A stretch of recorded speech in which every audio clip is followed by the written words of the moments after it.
To ensure a transparent and open meeting as possible, we will post the meeting materials approximately 1 week in advance, and we'll provide a recording of this meeting linked to our website. And we will take all votes by roll call.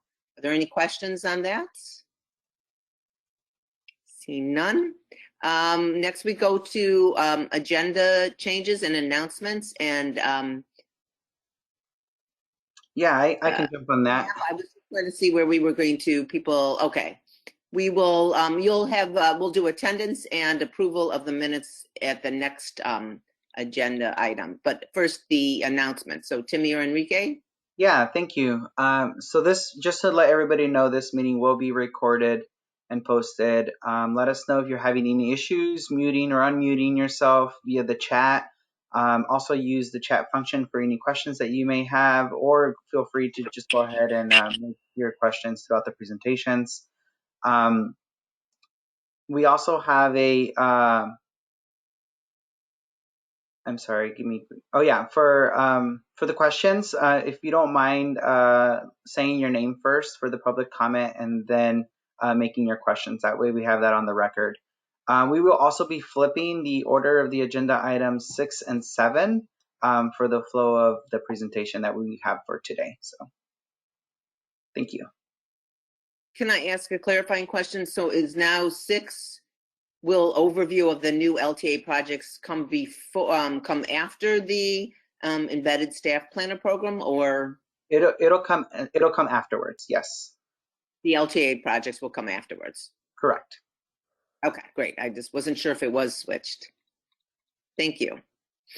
Okay, thank you very much. So next we go into approval of minutes. So we're going to do attendance, roll call, and also with the approval of the minutes. So first I need a motion and a second to approve the minutes of October 6, 2020.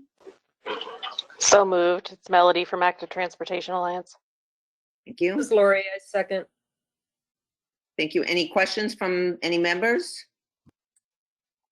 If not, we will proceed to the roll call. And so if you just unmute yourself at this time. Oh, and I will read the names of the members, and then I'll just respond with present and your vote yay, nay, or abstain on the minutes when I call your name.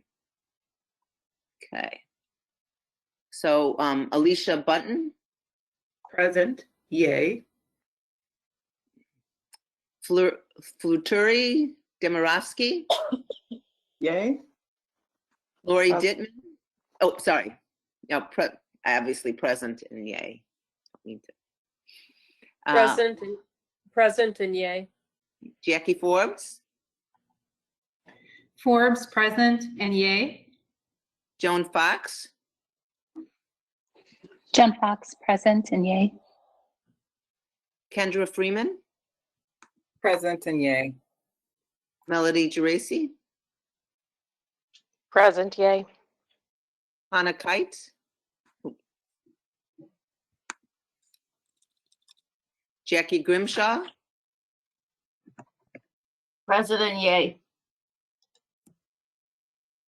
Gretchen Knowlton.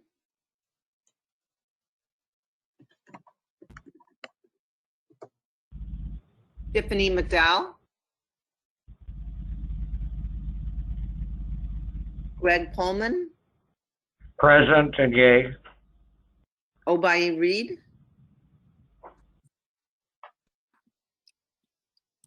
Enrique Salgado. Raj Shah. Present and yay. Rosalie Schemmer. Cheryl Russell is now sitting in for her for SAIC, so present and yay. Great. Thank you. Glad, welcome for joining. Darnell Shields. Anna Simon. Present and yay. Dominic Tochi. And William Towns. Did I miss anyone that's here? Okay, great. Well, it looks like the motion carries. Thank you so much. And our next items will be the board meeting updates. Yes, so thank you for that. And this is a somewhat new thing that we'll be doing in other committees, or will continue to be doing, is to just provide a brief update at the beginning of some of the happenings that have been going on at the CMAP board, as well as in terms of agency-wide priorities and projects that are going underway. So we'll be doing this at the top of the meetings going forward. So for the first main point that we wanted to share is about the call for projects, which will also be referred to in part later in the meeting. The call for the Surface Transportation Program, or STP, Shared Fund, the Congestion Mitigation and Air Quality Improvement Program, CMAQ, and the Transportation Alternatives Program, TAP-L, is open, and the deadline for application is March 5th. Projects may address transit, safety, bicycle or pedestrian improvements, traffic and freight movement, bridge and road reconstruction, and vehicles and equipment that use alternative fuel sources. Additionally, the Joint Call for Planning Assistance with the RTA opens January 20th and ended on February 3rd. To best support the needs of the region as a result of COVID-19, the agency prioritized awards based on community need. This year, communities were able to apply for safety-related technical assistance. The assistance included developing design studies and action plans to address vehicular, pedestrian, and bicycle safety challenges in their communities, from impacts of grade rail crossings, intersection flooding, and ADA compliance challenges. The other point is to some of the safety work and the safety commitment that CMAP has been advancing. CMAP is placing increasing attention on traffic safety as the number of fatalities and injuries continue to increase, and we've lacked progress towards meeting federally required safety performance target. As part of our commitment to safety, CMAP is kicking off a safety resource group. The group will inform a regional safety action agenda to recommend safety improvements through the lenses of equity, engineering, education, enforcement, and emergency services and public health. The resource group will include members from across these fields to prioritize actions, build consensus, and develop safety tools, resources, and policy for our regional partners. And we'll be sure to keep you all updated as this work progresses. CMAP staff Vicki Jacobson is leading this work, and Vicki had came to the committee last year in the fall to present on this. So we'll be sure to keep you posted going forward as well. So that's all for the CMAP committee member messages.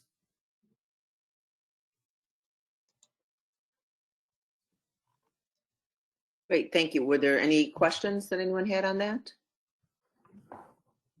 I will mention that actually tomorrow is the CMAP coordinating committee meeting that I attend for this committee. So I will report back at the next meeting the items that we discussed at that. So thank you.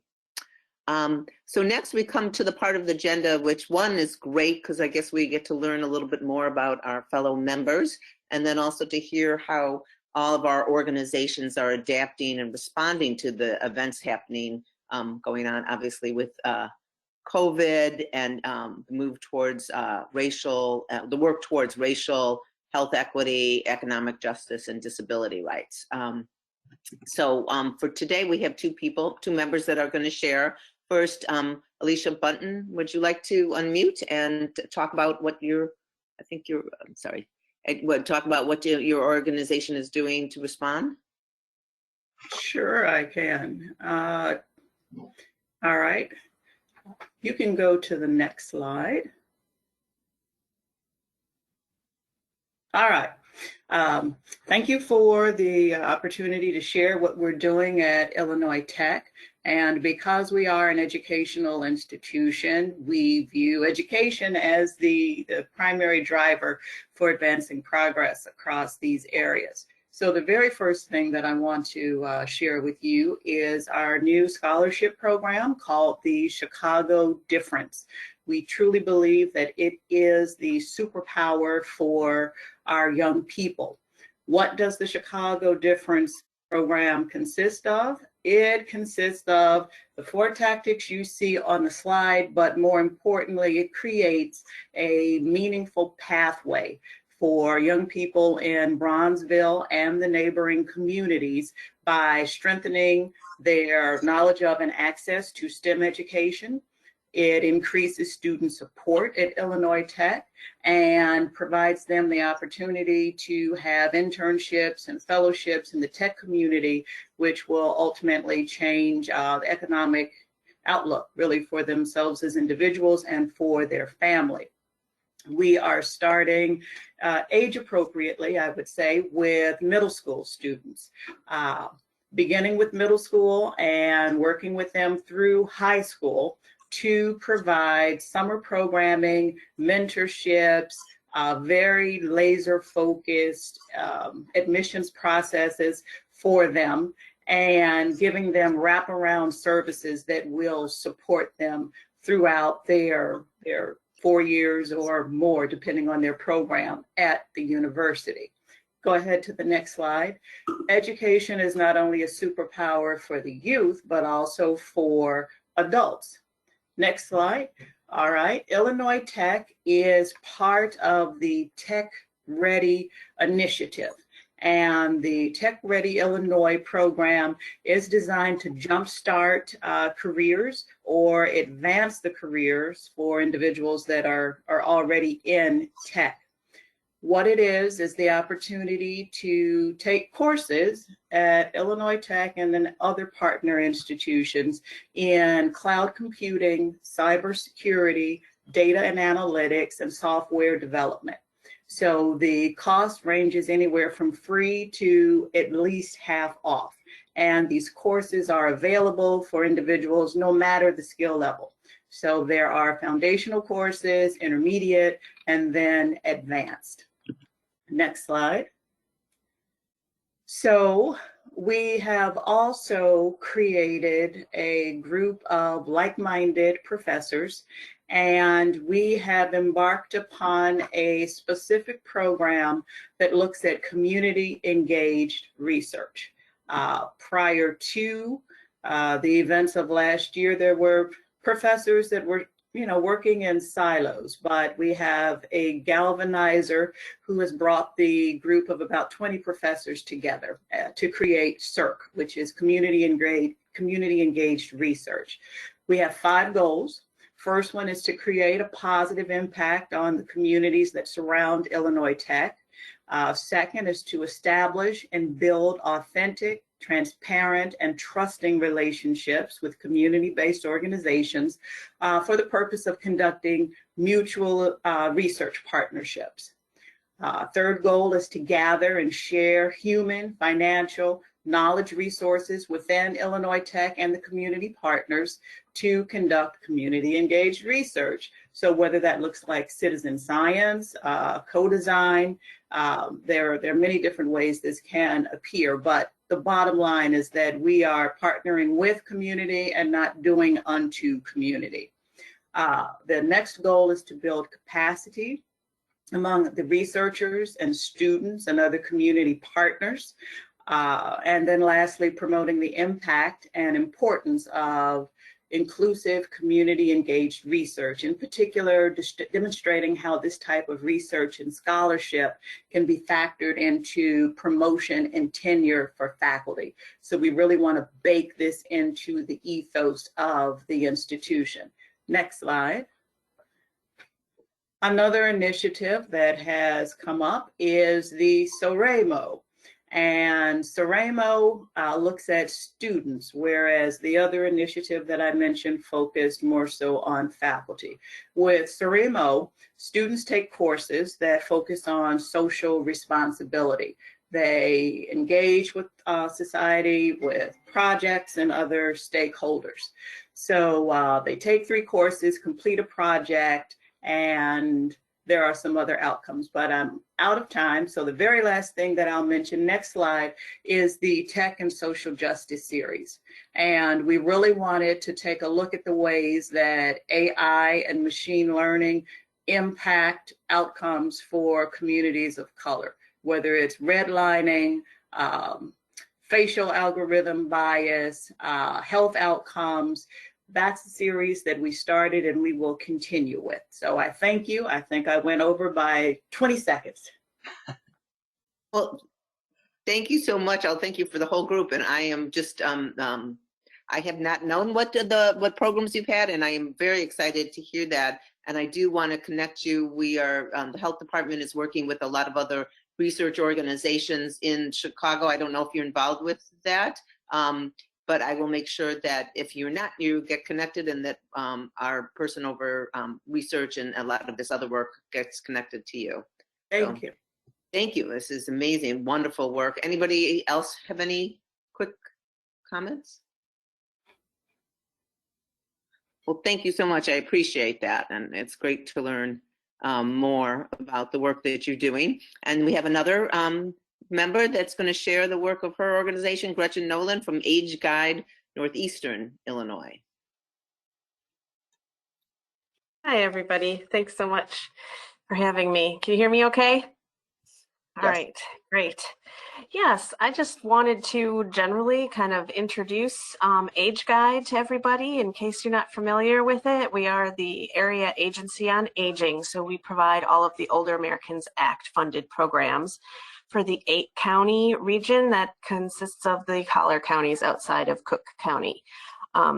And we have been really ramping up our services during COVID because, as you know, older adults have been so hard hit by the pandemic, both in terms of health-wise, the terrible outcomes that we're seeing in the older adult population, in terms of morbidity and just generally bad health outcomes, but also in terms of social isolation. That has been one of the biggest problems, which is almost as serious as the virus itself. It's kind of 6 1/2 dozen the other as to whether it's better for people to get some socialization or to be isolated. We know that social isolation is as bad as smoking 15 packs of cigarettes a week. So being socially isolated has been challenging for a lot of older adults and is also causing a high death rate. So we're trying to keep people connected. We're trying to check in on folks. We have a lot of funded partners who are in the communities providing things like home delivered meals, friendly phone calls and check-ins. But the typical things that we rely on to keep people from being socially isolated, like the senior centers, the adult day programs, those all shut down last March and haven't been able to reopen safely. So we are really working hard to get volunteers and to be checking in on people. And then the other issue is this whole, vaccine rollout and getting older adults signed up and getting them on the registries and helping them figure out just navigating all of this. If you're not tech savvy, has been incredibly challenging for a lot of older adults. So we have some outreach. If you go to our website, which is ageguide.org, we've got a lot of resources for older adults. If there's anyone you work with that needs those kinds of resources, I would highly recommend that you check out our COVID-19 resource page. We've got links to all of the registries in each county in our area. Because just trying to figure out where you're supposed to sign up for the vaccine has been challenging for older adults. And there are also organizations that will take phone calls and help people get online to sign up. If you've got older adults who are not tech savvy and are not able to get on there, unfortunately, this whole rollout has been kind of like the Hunger Games. You can't just sit at home and wait for it. You got to get out there. You got to put your name on all the lists. You got to get the health department lists. You got to get on the pharmacy list. So we're trying to help people navigate that.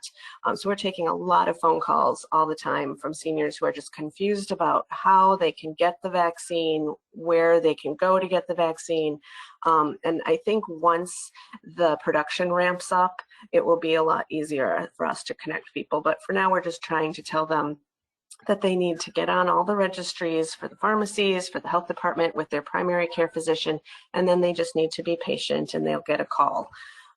So if anybody needs any resources, we've got a lot of things on our webpage. I would encourage you to go there. And I thank you for listening, and that's all I've got. Thank you so much, Gretchen. It's confusing even if you're not a senior and not, and somewhat tech savvy too. It's a difficult process for all. So, but thank you so much. I appreciate learning about the work that you're doing, connecting to that. Did anyone have any questions for follow-up? This is Lori. I have a quick question. For vaccine distribution outside of Cook County, or maybe outside of Chicago, who's the primary entity responsible for that? Is it the individual counties in their health departments? I'm just not very familiar with what the structure is, kind of outside the city. Yeah, that's a good question. In Illinois, everything has been diverted to the local county health departments. So there isn't a top-down approach. Every county is doing it very differently. There isn't any consistency. So if your organization works with people in multiple counties, it can be pretty complicated. So that's why with our 8 counties, we've got our resources listed on our webpage by county, because there's different procedures for getting the vaccine in each county in Illinois. Okay, thank you. Yes. Great. Well, thank you so much. I'm sure that your guides will be helpful for everybody. So I appreciate that. So also too, just to mention, I guess Enrique and Timmy, you reach out to people, but if people want to share, have the opportunity of sharing like Gretchen and Alicia shared, please let us know, because I think we have 2 spots coming up for our next meeting. So thank you. Yes, and Gretchen is a newer member. She's stepping in for Leslie Edstrom that used to represent AgeGuide, so we just wanted to take the time to allow people to get to know her and some of the work that she's doing. Alicia, she's been attending for some time, but also a relatively new member as well. But yes, please also do reach out to us. We're always eager to have people volunteer to share what their work is. And just if we need to reach out to each other, are our emails available? I can't remember. Emails for our emails are certainly available, but if members would be interested in each other's contact information, we can send that out after the meeting as well. Great. Thank you so much.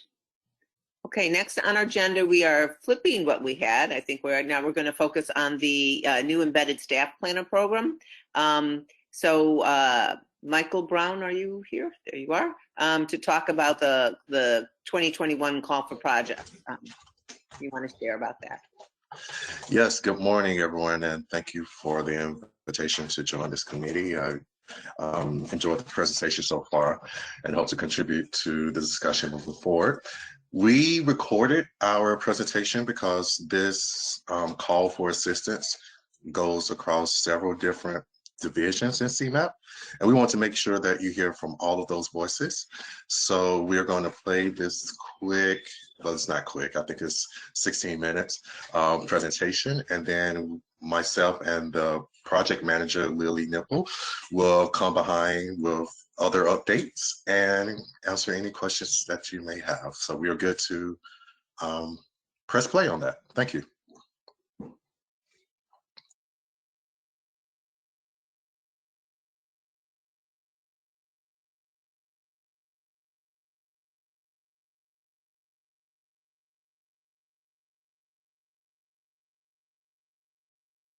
I don't hear audio. Is it just me?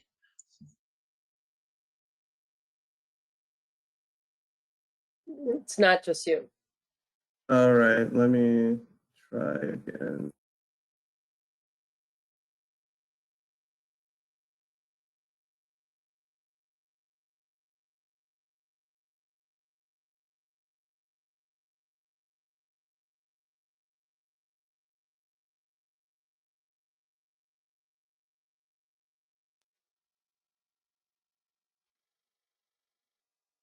Okay, let me try that again. Hello, my name is Lily Knuckle, Can people and hear? I'm an assistant planner with CMAP and the project manager for the 2021 Call for Planning Assistance. This year, CMAP has coordinated with the Regional Transportation Authority, RTA, to host a small call for communities to apply for technical assistance offerings. I will be providing a general overview of this year's call and the types of assistance that we are offering.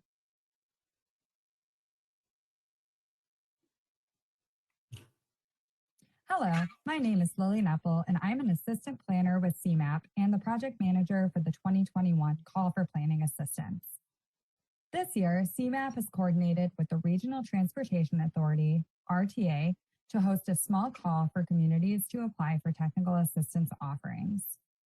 I will be providing a general overview of this year's call and the types of assistance that we are offering.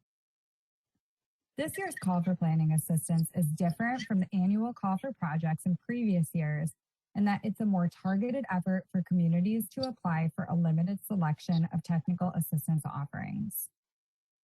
This effort was initiated in response to the regional impacts of COVID-19 and will be closely tied to CMAP's existing embedded staff planner program, which provides support to capacity-constrained communities to help advance local planning initiatives.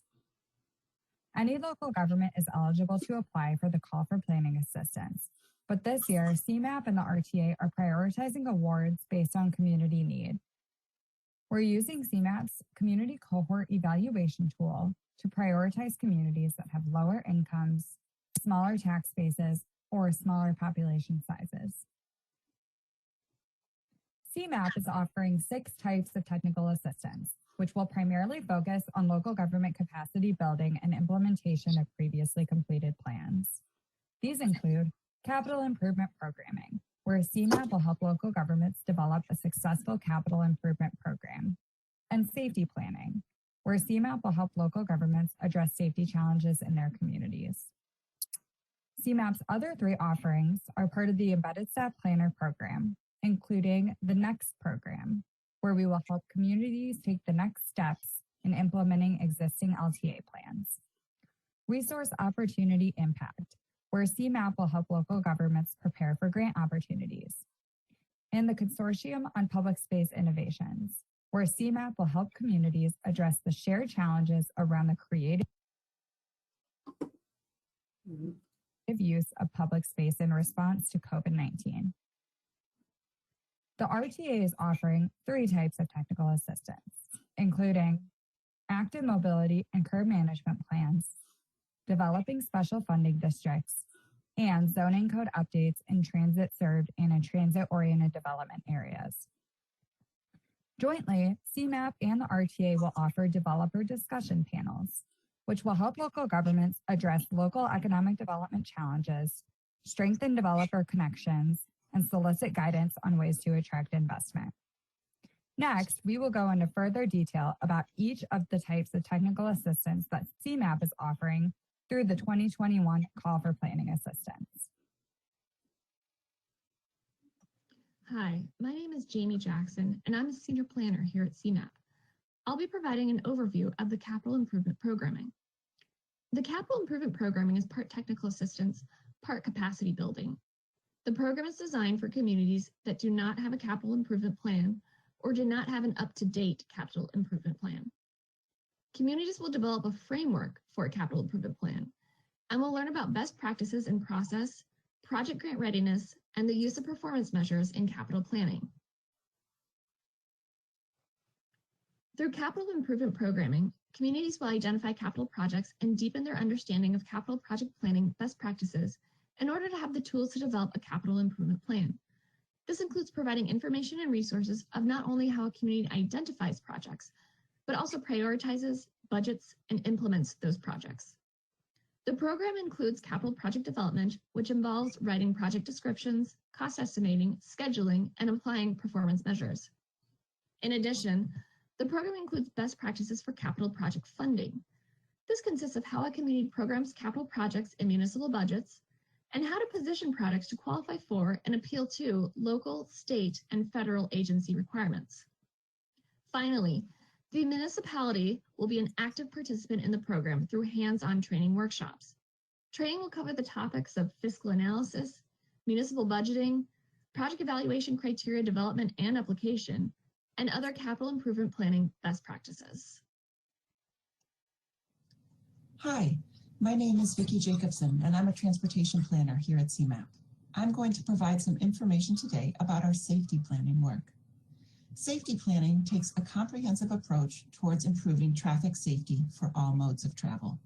The safety planning program is designed for communities that have identified localized safety issues or dangerous locations and require assistance in addressing the issues through appropriate design and operational solutions.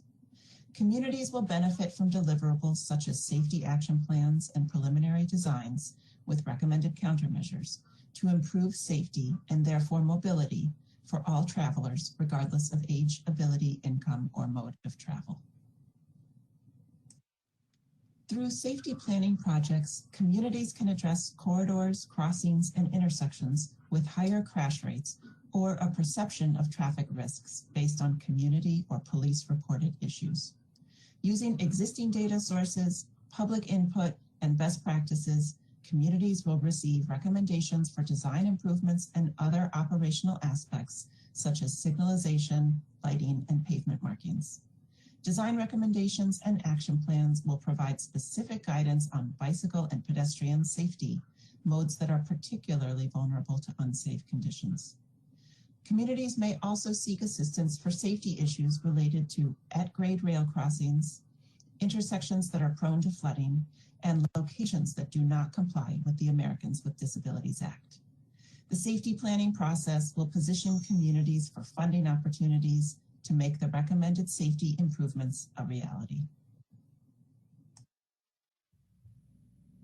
Hi, I'm Tony Manna, a senior planner in the planning division of CMAP. I'm excited to describe a very valuable service we are able to provide the region through a partnership with the Chicago District Council of the Urban Land Institute, also known as ULI Chicago. ULI is a membership-based, nonprofit, global real estate research and education firm focusing on providing leadership for the responsible use of land and in creating and sustaining thriving communities worldwide. Their local membership base consists of a wide range of development expertise, and our long-standing partnership with the organization allows us to bring realistic development guidance to communities throughout the region. I should also mention that both CMAP and RTA are offering this service through separate contracts with ULI. RTA focuses on transit-served locations, and CMAP is able to focus on areas served and areas not served by transit.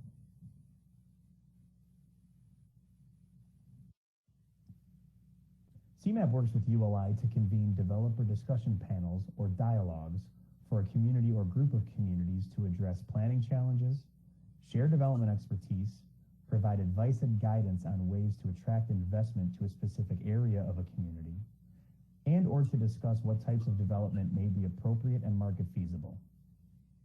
These panels consist of multiple development experts who volunteer their time and energy in the spirit of providing guidance to communities who seek it. These discussions often result in recommendations focused on ways to prioritize projects, identify development opportunities, and explore incentives and local partnerships that can help spur development. We have enjoyed this great partnership with ULI for many years and look forward to connecting additional community partners to their knowledge and expertise. I am Michael Brown, Planning Principal and Program Manager of the Embedded Staff Planner Program supported by the MacArthur Foundation. These three offerings reflect recent adjustments to the local capacity building suite of services initiated in 2018. In all, there are 4 programs under the local capacity building set of services with a simple mission to educate, equip, and empower local governments to resolve increasingly complex issues facing their communities. The coordinated investment studies facilitated discussion between interested local governments to find opportunities to save costs through collaboration on public infrastructure and services. This work was initiated and performed through the McHenry Coordinated Investment Study, which concluded last year with recommendations streamlining intergovernmental cooperation and the hiring of a coordinator to implement key recommendations. The Enhanced Local Technical Assistance is an internal guide to enhance CMAP's Technical Assistance Program to provide targeted capacity building recommendations and activities catering to the local needs of each local plan. We believe we can leverage the local plans to provide the groundwork for other capacity building services through intentional actions. The capacity building guide will be completed this summer. Leadership Academy expands on CMAP's existing training activities by assessing the existing offerings of professional development and determining the training needed to advance plan implementation of the OWN to 2050 plan.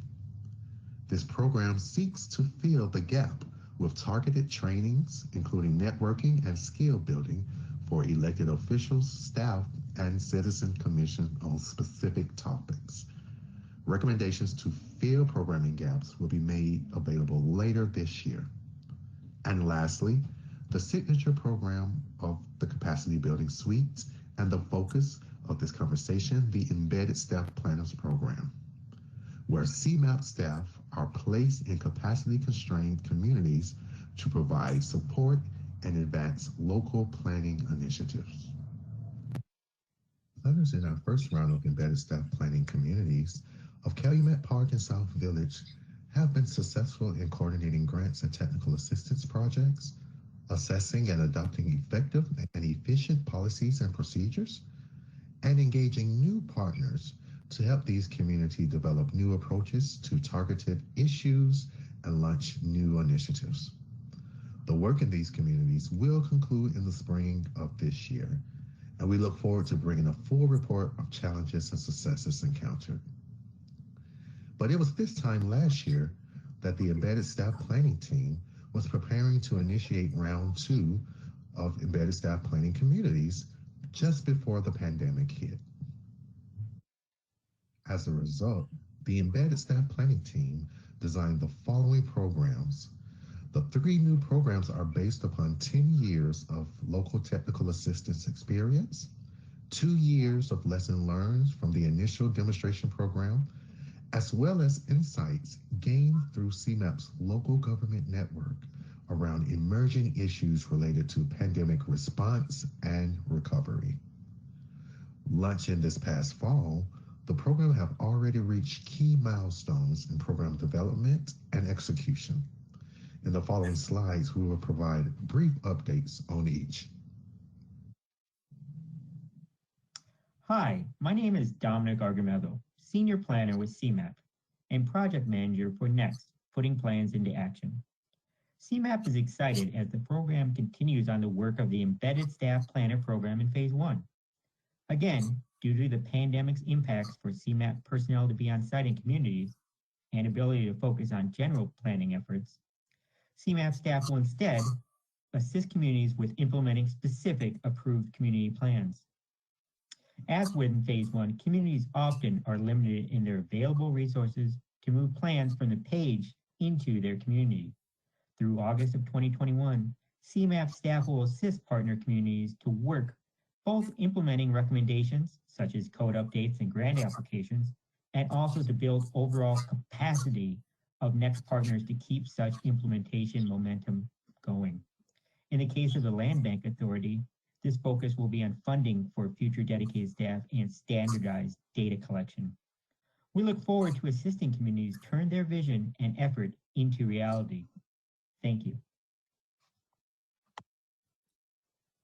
Hi, my name is Maggie Jar, and I'm a senior planner at CMAP. I'll be providing an update on the Resource, Opportunity, and Impact ROI program.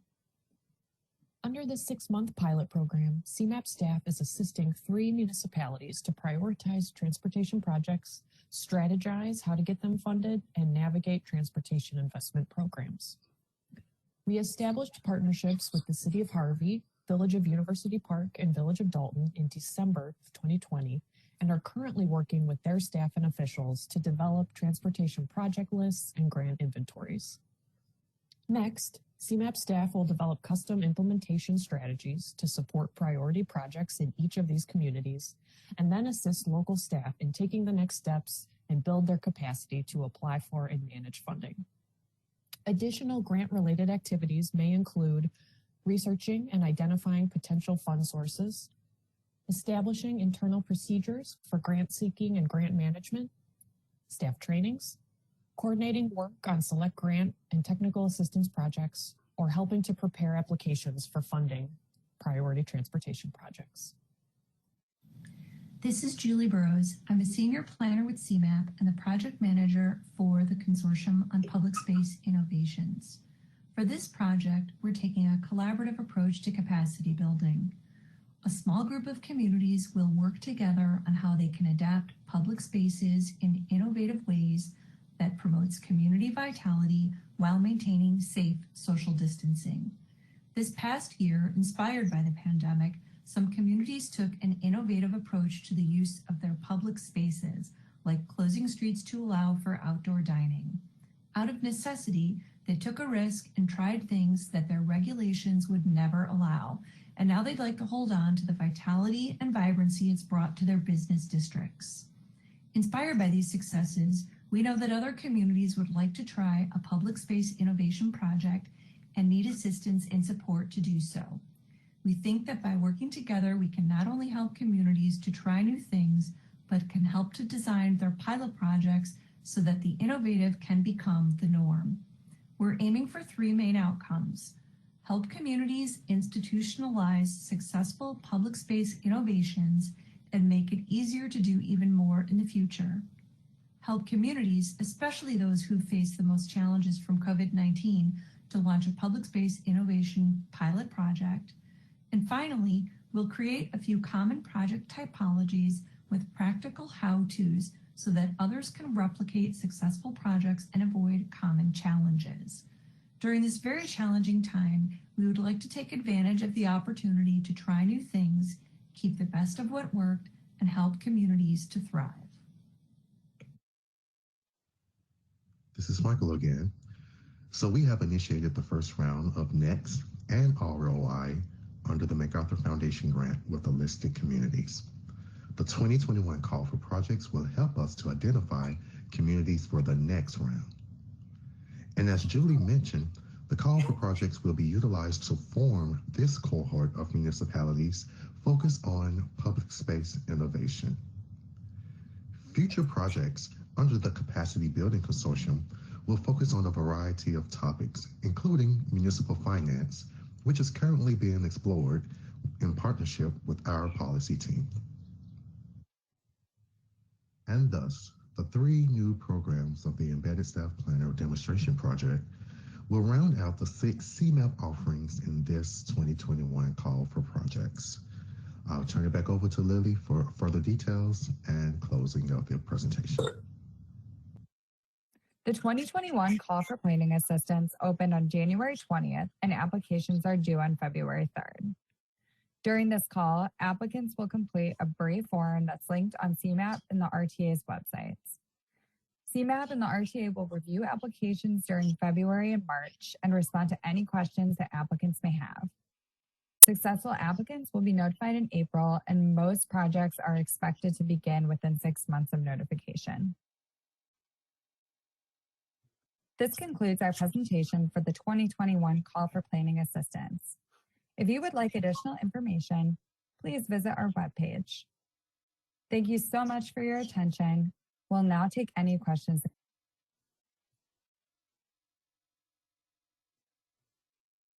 And real quick, I would like to add, some additional details now that the application period has closed.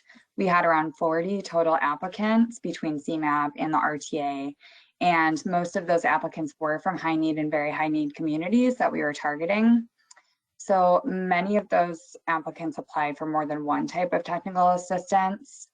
And of those high need and very high need communities who applied for CMAP specific assistance, we had 7 applications for developer panels, 8 applications for the NEXT program, 9 applications for resource opportunity impact, 3 applications for the Consortium on Public Space Innovations, 11 applications for capital improvement programming, and 5 applications for safety planning. So now I think we're ready to move on to answering any questions that you all might have.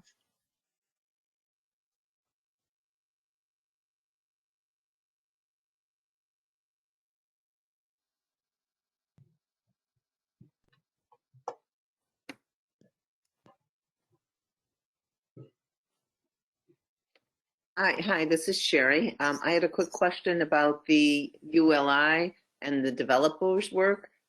Is it, well, I guess it depends on what the applications are. Are they making sure to consider equity and the health of the vitality of the community? And I mean, in the sense of looking for it sounds like the high need communities have applied for that. But anyways, I just wanted to learn a little bit more of within when taking a look at the land use, how that's being considered with the other, with inclusive growth and equity priorities.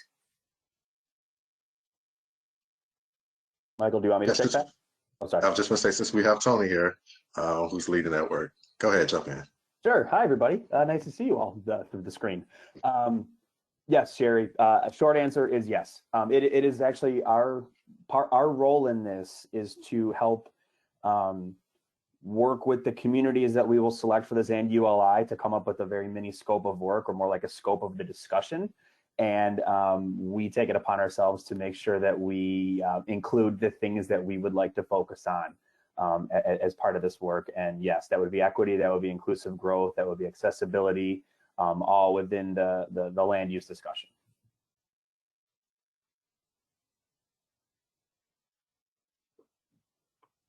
Great, thank you. Anyone else have any questions? Very comprehensive presentation. I do definitely see why you have recorded it. It's a lot of information there. And I apologize in advance. You'll see it tomorrow at the coordinating committee. Well, it was a good presentation, so I could see it twice. Well, I'm imagining we'll probably continue to hear more about this as decisions are made on the applicants. Are you satisfied with the number of applicants you got, or were you looking for more? No, I think we were pleasantly surprised with the response we had. We're actually meeting this afternoon to go through them one by one, but overall, we're excited with the response. Great. Well, thank you. I'm excited to learn more and see it again tomorrow, but learn more as you go along the process. So thank you so much. Thank you. And next we're going to hear from Tony Manna again, learning about the overview of the new LTA projects. So what's happening with that? Great, thanks, Sherry. Yes, so I have a fairly brief presentation here, I'd say, because my colleagues just covered most of what we've been focusing on for LTA, probably since the last time I saw you all in person. And if you remember, our last 2 approval meetings for the last region-wide call for projects, which was September of 2019, we got our last 2 approvals from the board and NPO policy committee on March 11th and 12th. And then March 12th, as you know, we were asked to work remotely, and here we are today. So we did actually have recommended to select 14 projects through that last big call. And I want to thank you all very much for your feedback that you provided us throughout that entire year of the evaluation. And we will be using a lot of your feedback as we continue to develop the program in the future. So we did get that approval for those projects, and I'm not going to go over all 14 of them because, as you know, things have changed.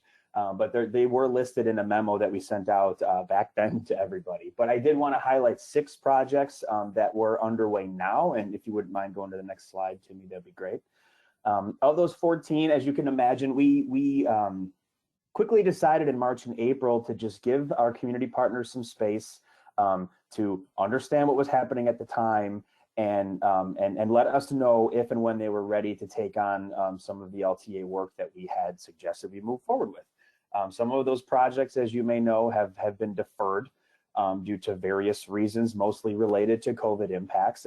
But a few we were able to get started over the past 10 months or so, maybe more like 8 months. And this is the list of 6 of them right here of the 14 that are now underway. We also have about 30 other projects underway that have been underway for about 2 years now. And I believe you are all given that update, our quarterly update. I believe that we get to IDOT, but if you have not seen that, we could get that to you as well. But these are the 6 projects that have started most recently. The first one is Hickory Hills Comprehensive Plan. This is a fairly traditional comprehensive plan. There's a few major corridors in that community we'll be looking at, 95th Street being one of them, and I believe it is Roberts Road is the other one. Cohort 2. The next one is the Hegewisch community area on the southeast-ish side of Chicago, towards the bottom of the city, if you will. This will be a neighborhood plan similar to other neighborhood plans we've done throughout the city. They're a cohort 3, so they're a higher need community. We'll be looking at economic development there. I believe probably access to recreation and natural resources since they're near Wolf Lake. We're looking at transit access as well because they do have a South Shore stop there. So this plan will be with the city of Chicago. They've given us a thumbs up on it. This is not part of the Invest Southwest effort, so we'll be hopefully digging in a little bit more on the work that we're doing on our end. But this one is underway very recently. Phoenix, which is a far south community in our region, we'll be doing a planning priorities report. So this is where we go into a community and help them take a look at some existing conditions, do quite a bit of stakeholder outreach and interviews to determine what next steps they may take in the planning realm before they dig in even further into zoning and things of that nature. Cohort 4, so very high need community. Sugar Grove, another fairly traditional comprehensive plan. They are cohort 1 that has been underway recently. The next one on the list, I'm sure you all are aware that the city of Chicago is embarking on a citywide plan. And so they had asked us for some help with engagement as like the first phase of this project. So we've been on a steering committee or a few steering committees with them and just helping them talk through how to approach engagement for this plan. And I suspect there'll be more help that we will give them down the road too as they continue to embark on this pretty great effort. And then the last one is a newer type of service or project that we are taking on. And you heard a little bit about safety from the previous presentation. But in Flossmoor, we're doing a local road safety plan. So this is looking at data around major intersections or intersections throughout the entire community on their local roads, so meaning non-IDOT or non-federal roads, and looking at if there are any safety issues, traffic issues, and how we can help them start to determine how to address these issues through new intersection designs, etc. Now here we are specifically looking at how the traffic interplays with pedestrians, with bicyclists, with accessibility. So we are hoping to cover the gamut of safety with these projects, and this is the first of hopefully many. Again, you saw in the previous presentation, we are offering this right now, but I suspect we will continue to offer this in the future because this is a topic of great interest to our transportation committee and our agency, and I know a lot of our partners as well. I'll pause there for a second if anybody has any specific questions about these projects, and then I just have a few more things to say about our next call for projects. Well, this is Sherry. I have a question, or I guess a suggestion for the Hegewisch neighborhood plan, just to, I guess, encourage, or if it's you don't already have like health equity impact assessments or the health department involved in some way. We have a lot of data in our data compendium and through our Healthy Chicago annual surveys. So I think we'd like to make sure that we have that health is being a part of that neighborhood plan. Thanks, that's great, Sherry. Should I have somebody contact you to discuss that further? Yeah, that'd be great, and I'll probably connect them with somebody else, but we can start there. That'd be wonderful. Stephen Ostrander, I'm not sure if you've met him before, but he's our project manager on that, and I'll let him know. So thank you. Thank you. Okay, if you wouldn't mind Tony. going. Yes. Tony, Jackie Grimshaw here. Remind me again of what these cohorts mean. I was Sure. trying to about that as you were going through, and I can't remember. Oh, well, my apologies for not explaining that. And there are some new faces here, so I can quickly go over that. So our cohort, we have a cohort tool, we call it, and that helps us determine the need of communities throughout our region. And we use data to determine this. The factors are median income, median household income, total tax base per capita, percent of the population 25 and up that has at least a high school diploma, and then percent of population located in an economically disconnected area. So we take that data, and there's a tool that our research and analysis team has created. And for any of you who are not as good with statistics as I am, it kind of looks like Stats 101. But they created a tool to determine the need of communities. Cohort 1 would be the lowest need, highest capacity based on this data in the region. Cohort 2 would be moderate need, and then cohorts 3 and 4 are high and very high need communities throughout the region. We're using this tool to determine where our resources could go, and as you know, we discuss quite often that we try to put as many of our resources as possible to the highest need communities in the region. Again, referring to the previous presentation and what the call for assistance we just put out. So when we say cohorts 3 and 4 were the prioritized cohorts, that means that the work we're doing now through this call for assistance that just closed is really meant for the highest need communities in the region. So we're using this tool to determine where our resources can go to ensure that we are essentially putting our money where our mouth is and helping those that need it the most. And again, this is based off data. A lot of it we get from census data and the American Community Survey. So we'll be updating this data every year around April, I believe. And Jackie, if you'd like, I can point you to a few resources on our website that has the tool and a memo laying this out, and then a list of those cohorts as well. And then not only are all the municipalities throughout the region in cohorts, but also the Chicago community areas as well. Okay, nice to see you. So if you wouldn't, any other questions on that? Okay, I have one more slide if you wouldn't mind going to that, please. Thanks. So we did this call for planning assistance in this past month or so as a need to put out to the region these services that we now want to provide as part of the MacArthur Foundation funding and the Embedded Staff Planner program as a way to pivot that, as Michael and Lily had said. But we do have an intention of doing another call for projects this next fall, a region-wide call for projects that will hopefully offer a lot of the services you just heard about, as well as the traditional planning projects as well. If you may recall that we had decided to take this fiscal year off from doing a region-wide call for projects to focus on the projects we had underway, to take a look at some new services and ensure that what we are offering is actually what the region needs from us.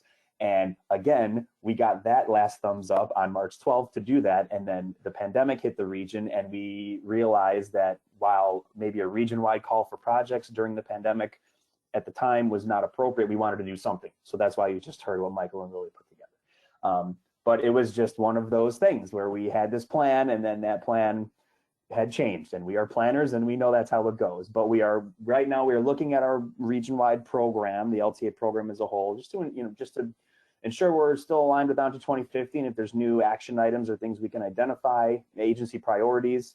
The funding sources, of course, is always one of the leading factors of the work that we do in our planning world. The feedback you all gave us for this last call for projects we did in 2019 is still very valuable to us. And then again, we're looking to make sure that we're offering the services that the region needs from us. So there will be more to come on this throughout, I think, the next handful of months, with the intention as of right now, and again, this could change, but the intention is to do another call for projects this fall that will offer not only some of these newer capacity building services, but also a lot of the traditional planning projects that we have offered in the past. So with that's the addendum, I guess, I have to what you had just heard earlier, and I'm happy to answer any questions.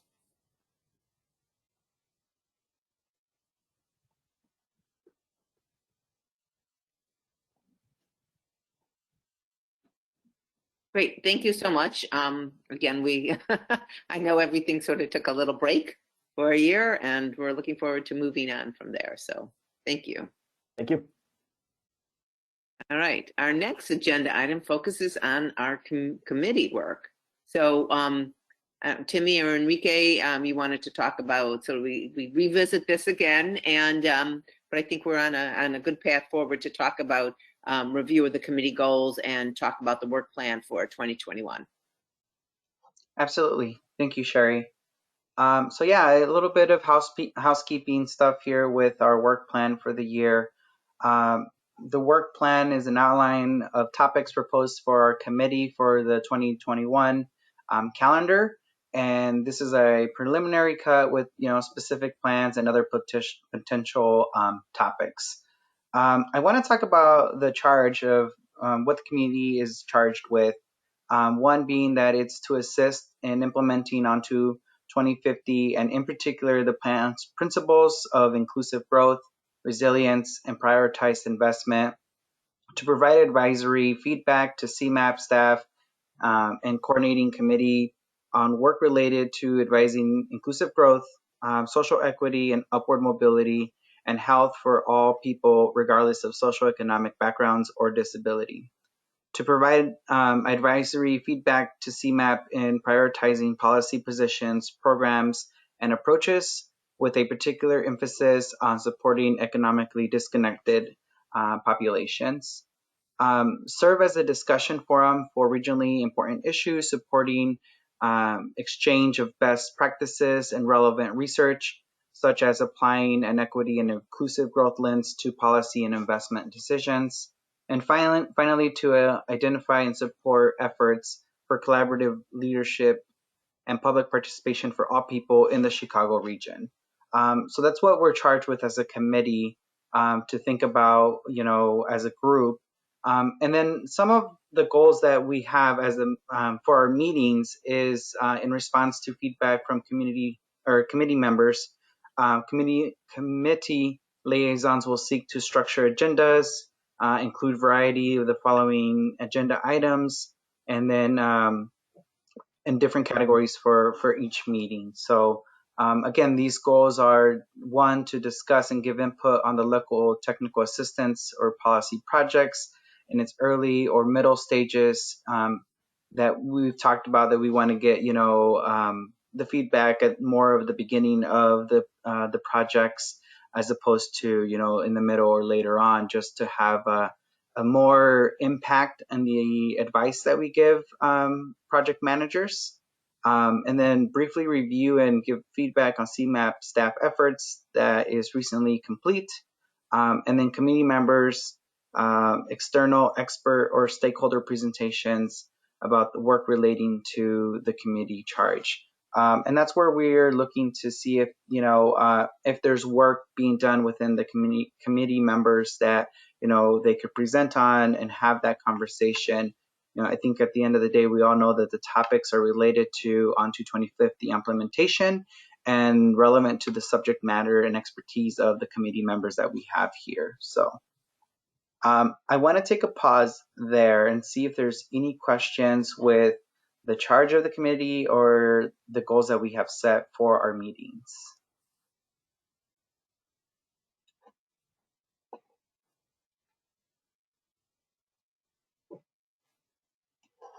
And again, these are also in line with what we've heard, throughout the conversations that we had with everyone within the committee. I know at the end of, or at our last committee meeting, we talked about what we heard from everybody. So we've implemented those conversations into the goals of our meetings, and making sure that the presentations that we have moving forward, we've structured all of those comments that we heard, all of the needs that we have identified as a group, moving forward with the project presentations. Okay. I think you all did a really nice job with that. So thank you. Is that available on the website, or were you just getting a finalized? So we're current. Yeah, great question, Sherry. So we are still finalizing the work plan. We wanted to present it to everybody, make sure that it's all in line. And then the last part of this work plan is actually just throwing some ideas on the different calendar dates that we are meeting with presentations that we have slotted for each one of our meetings. So again, we haven't finalized this because we wanted to, bring this to the committee first. That way nothing is a surprise later on, or we really value the input of the committee. As we heard, people want to make sure that we have the right presentations during our committee meeting. So I'll walk through the next couple meetings that we have and talk about, some of the ideas that we have. And Timmy, feel free to jump in if I forget anything or missed something from the work plan. So for our next meeting, we thought about workshop disinvestment project, presentations maybe from committee members on equity and fees, fines, and fares from Lindsay Hollander. And then we also have one of the things that I do want to point out, and that's referring back to Tony's presentation. We have 6 projects that just kicked off, right? We have Hickory Hills, Hegwidge, Phoenix, Sugar Grove, and then Flossmoor. Those are projects that are just kicking off, and I think that there's an opportunity for us to maybe evaluate which ones from that list we want to make sure that they are on the agenda on the next coming meetings that we have, since we did hear that we wanted to jump on the projects at a more of the beginning stages rather than later on in the process. So I was actually going to see if there was any feedback on those projects that Tony listed that were underway for 2021, so that we could start thinking and reaching out to the project managers for slating those for the next meetings that we have.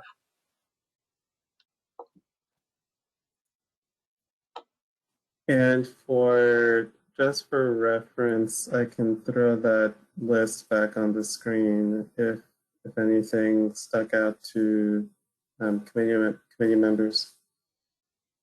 Yeah.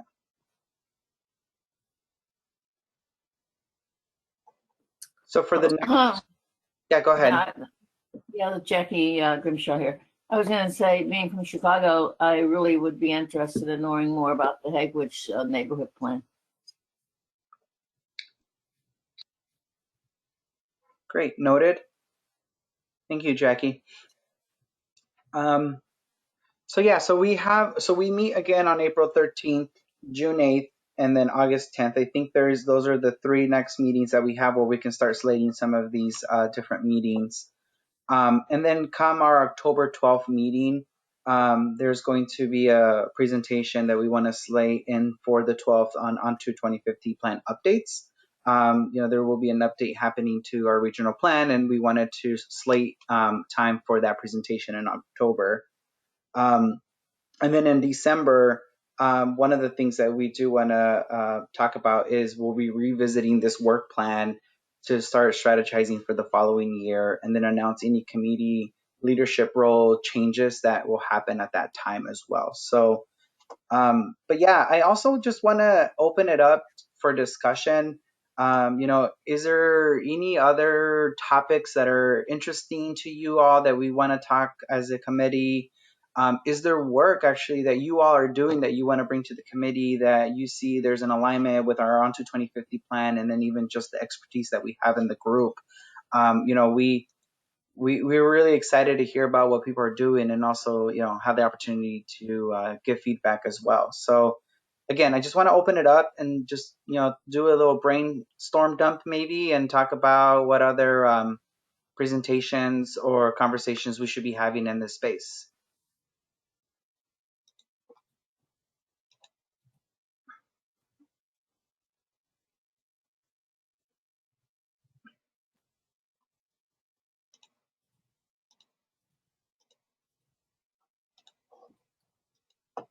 Hello, this is Greg Paul.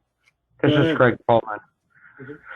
In any of your planning now, do you work with technical people to find out about what sort of technology is out there as far as making certain things more equitable as far as digital divide, technology that could be used in planning in order to make things more accessible. You know, that whole tech area that we probably, you know, that moves so fast and forward, you know, like those automatic cars or whatever they call those. Do you work and integrate any technology or research technology to help advance any of these projects?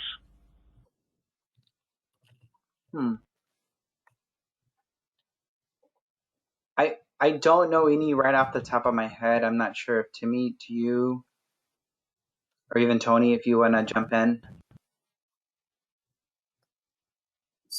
So, off the top of my head, I know that there are some committees that we have that are relating to technology. There's an advanced technology task force, which I can't really speak to the specifics of. But there's the Regional Transportation Operations Coalition, which does a lot around I believe transportation, like signal technology investments to ensure those are safer and more efficiently undertaken. But we can definitely, there's much more technically oriented folks on staff that do engage with those technology questions more on their day-to-day basis, and we can reach out to them to see if there could be something that we could bring to the community on to help answer some of those questions you raised. I don't know if other people are interested, but I just think it kind of goes forward the way life is moving. Yeah, I think if I may add quickly, I think that last point is the key point here. I think it's if it is of interest to some of the community partners we work in, I think we would try to explore how we would have the capacity to address that. But I think over this past year has shown that it is a need and something that more of us could and should explore. So I think it would depend on the project, but I suspect it'll be something that will be on the top of mind for us for a while, especially in our planning work.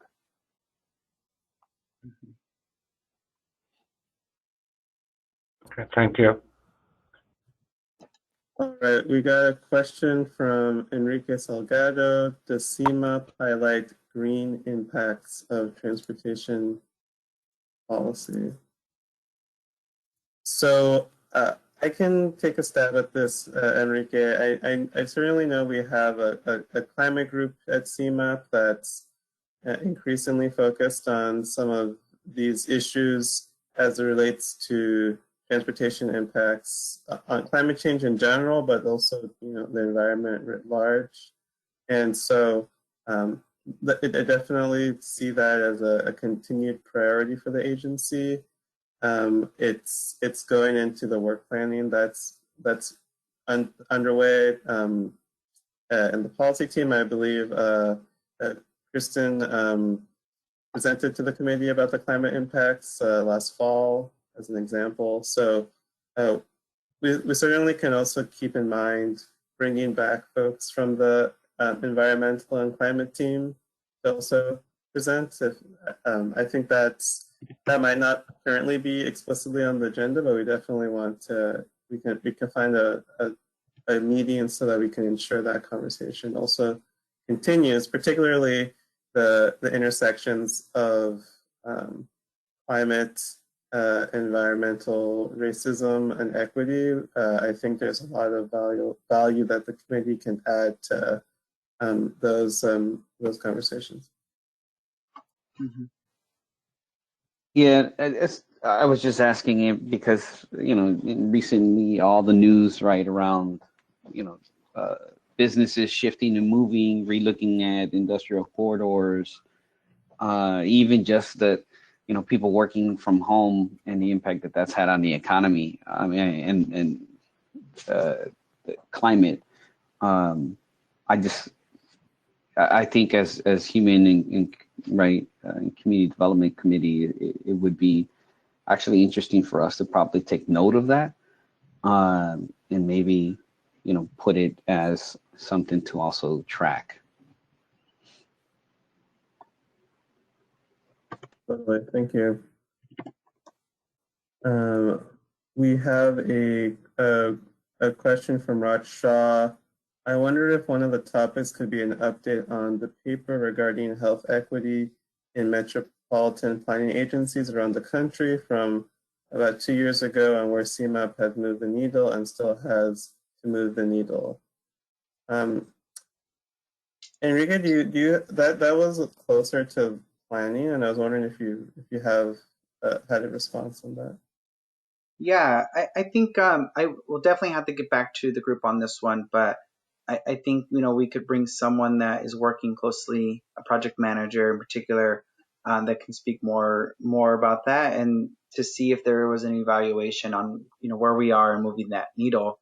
But yeah, I think that's a really great topic that we can bring back, and it can be an open discussion, and then we can even see if there's anything that we can do as a group to move that forward, or like you said, do an update to that, or make a suggestion for an update. So.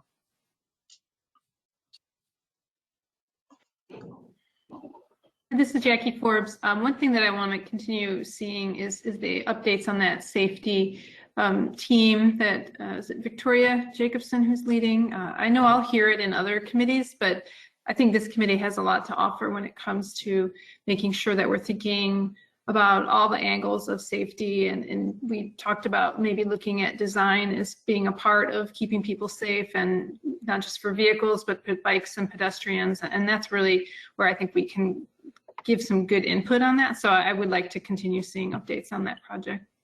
Okay.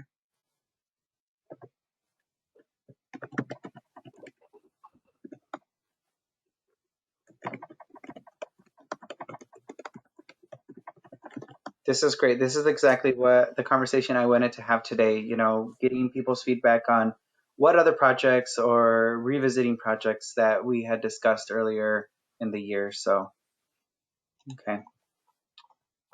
This is Sherry. I guess also too, if there's report from legislative side of things, of policies related to this work that that we're focused on, or that CMAP is prioritizing, that might be of interest. Maybe not every meeting, depending, but some focus in on that. And then I think in overall, not necessarily for presentations, but taking a look at our committee members and broadly the sectors that we all represent, and seeing, I know we've done this many times, look at what sectors that we think should be also on this. And I guess for everyone to take a look, and if you recommend a particular sector, organization, or person, to let Timmy and Enrique know, so we can make sure that we provide a really broad input to this work that we're doing. Mm-hmm. Yeah, this is great. And like I said, so the next step here with the work plan is to finalize the topics that we've discussed and list them as a list, and then we will be posting it as well, and we'll make sure that we send a link out to where it lives. But again, this is to create a list of topics and presentations that we want to see within this following year. So. On that note, actually, what Dr. Shah brought up, I recall some time back there was a presentation in regards to, oh my, I'm trying to remember her name. She made a presentation. It was around workforce, access to workforce and transportation, for and it talked about like workforce access for people of color, lower income folks, into job centers, industrial centers, et cetera, in the region. And there was a whole discussion that we had around equity at that time. And it would be interesting to see, right, how those disparities that were identified then have shown themselves now, given the pandemic, and then also how some communities, right, have been affected, because you can overlay, right, health maps, equity maps, the indexes that have been created with all of those, and transportation access, work access, essential, right, label into that is, I think, is interesting. I've also read a lot of stuff in regards to policy as of late around where industry and industrial areas could and should be located, given right now the pandemic and the disbursement that's starting to happen from communities. And I'm just wondering if any of those things have been taken into account. Can we revisit some of those conversations and see how they translated into today's world, right? Because all of that stuff is going to be shifting and changing as we move forward. Yeah, let me figure out what presentation that was. But yeah, that's definitely, Timmy, I don't know if you recall off the top of your head, but yeah, I can definitely look into see what that presentation was, and we can add it to the list of potential updates that we want. And then, of course, maybe later in the year, at the end of the year or beginning next year, just some analysis. I mean, depending on like what CMAP is doing, the analysis of how COVID has changed the economic situation in the area, access to healthcare, if there's more, I mean, now more telehealth, but how has it impacted our major sectors that you work with? Okay, cool. And actually, yeah, it's funny because you said this, right? So this is all about transportation. A lot of the focus is around that, but in regards to the transporting of access, right? Broadband is I think something that's really interesting to look at in regards to the overlay of where broadband access is, where high-speed gig jobs are, and the disconnect, I think, also of where those folks live. Yeah. We saw a lot of that even in, I wrote down this, I was in a presentation the other day and they were talking about the vulnerability index. And I said, here's it. I go vaccines in 1A, right, to look at the demographics. And it started to talk about the disparity of people of color, right, or in communities of color where those folks, those vaccines were had, and then of how there was a disconnect. And all of a sudden there was this realization that folks who work in the hospitals and in the clinics and a lot of those folks don't live in those neighborhoods. They're elsewhere out in the suburbs or don't even live in the city. So even looking at those kind of things are really interesting to look at. There's been discussions nationally also in like the Navajo Nation and a lot of advocates looking at not just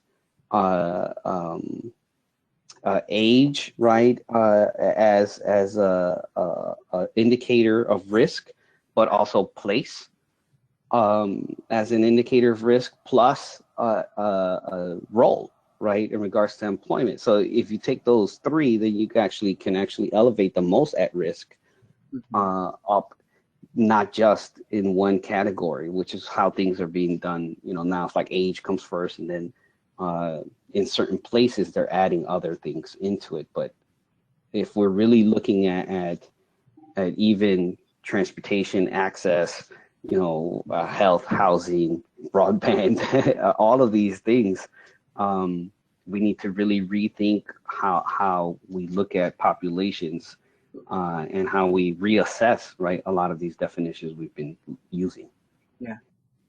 Yeah, and actually, Enrique, I was able to figure out the presentation that you were talking about. Simone, our colleague, presented on travel patterns in economically disconnected area clusters.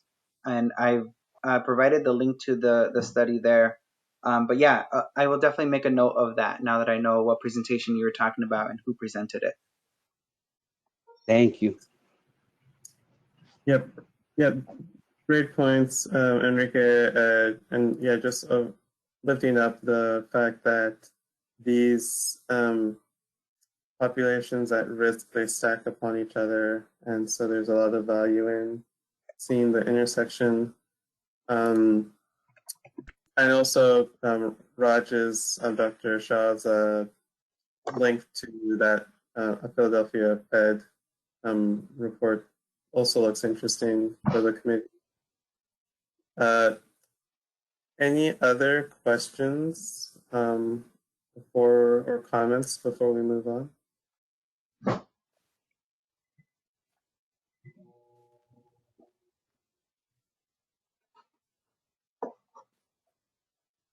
I think we have a full schedule planned for a further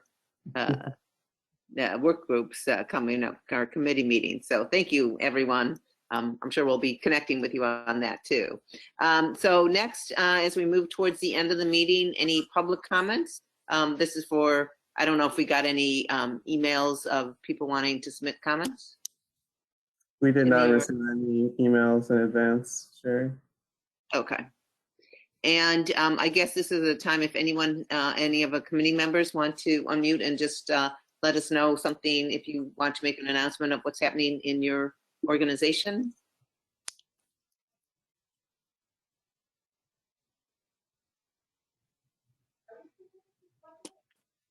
Okay, great.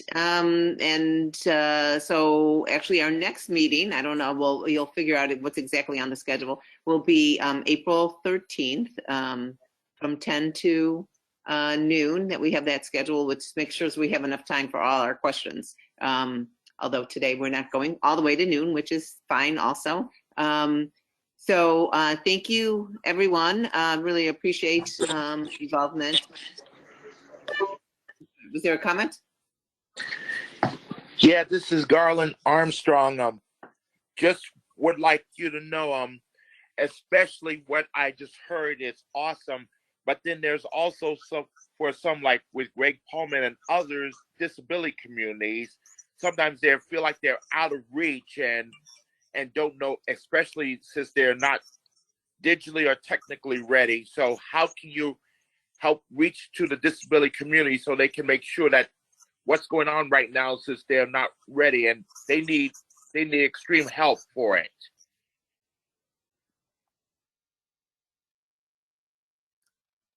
Thank you for the comment. Oh, to me, did you? Yeah, just seconding the thank you. That's a helpful comment. Yeah. And, I think also, hopefully you heard the presentation that Gretchen shared with Age Guide that helps, should be help for all people. And I know that the mayor's office in Chicago, the mayor's office for people with disabilities, and Lighthouse and many other organizations, Access Living, are working on this. But please, it's definitely an important component that we all need to be aware of. Thank you. Okay, so now we'll entertain a motion to adjourn. Adjourn. So moved. So moved. Someone seconded, it looked like? Okay, great. Well, thank you very much. We didn't hear, so I'm coming right at the end, is your move. If are people working out of the new offices, or maybe next time you can have pictures for us of your new space, if anyone's there. I don't know. We're still working remote, but there has been a lot of progress regarding the move-in of furniture, and so you can definitely put some photos on some slides to show the progress that's been made next time. Great. Well, thank you so much, and everyone stay safe. Hopefully we'll begin to get your vaccines, and we can go from there. So I will see you in April. Thanks. Bye-bye. Thank you, All right. everyone. Bye-bye. Bye. Bye. Thank you.